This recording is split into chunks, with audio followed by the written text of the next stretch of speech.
Еске салсақ, кеше Астанадағы нөмір 76 мектеп-лицейде тарих пәні сабағы кезінде 8-ші сыныптың бір оқушысы екіншісінің кеудесіне қалам сұғып алған. Соның салдарынан оқушы жедел жәрдем көлігінде қайтыс болды. Бүгін мәжіліске келген білім және ғылым министрі Аслан Сәрінжіпов қаза тапқан оқушының ата-анасына көңіл білдірді. Дегенмен ол мәселенің анық-қанығы әлі де болса анықталмағанын айтады. Что касается, Мектеп басшылығы мен мұғалімдерге келсек, арнайы комиссия құрылып отыр. Ол барлық детальды қарап шешім қабылдайды. Қабылданған шешім туралы хабардар ететін боламыз. Құзырлы органдар жұмысы аяқталмайынша мен түсінік беруден бас тартамын. Астана қалалық прокуратурасының мәліметіне сенсек, аталған факті бойынша алдын ала тергеу амалдары жүргізілуде. Осы орайда өлімнің себебін анықтауға бағытталған сот медициналық сараптама және басқа да сот криминалистикалық сараптамалары тағайындалыпты. Айтатын жайт, күдікті бірнеше жылдан бері жүйке жүйесін емдеу орталығында есепте тұрған.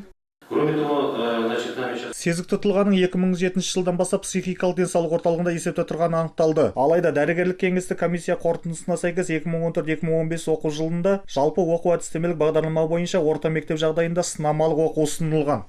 Бүгінде білім және ғылым министрлігі тарапынан қайғылы оқиғаға байланысты арнайы комиссия құрылған. Оның құрамына министрлік өкілдерінен өзге құзырлы органдардың мамандары кірген. Комиссия мүшелері осы жағдайға қатысты мұғалімнен өзге оқушыларды тексеретінін жеткізді. Алайда психологиялық ауытқуы бар оқушының мектепке қалай кіргізілгені жайында айтудан бас тартты. Гаухар Тұрсынбек, Мерей Мұратұлы, Қазақ Ньюс, Астана.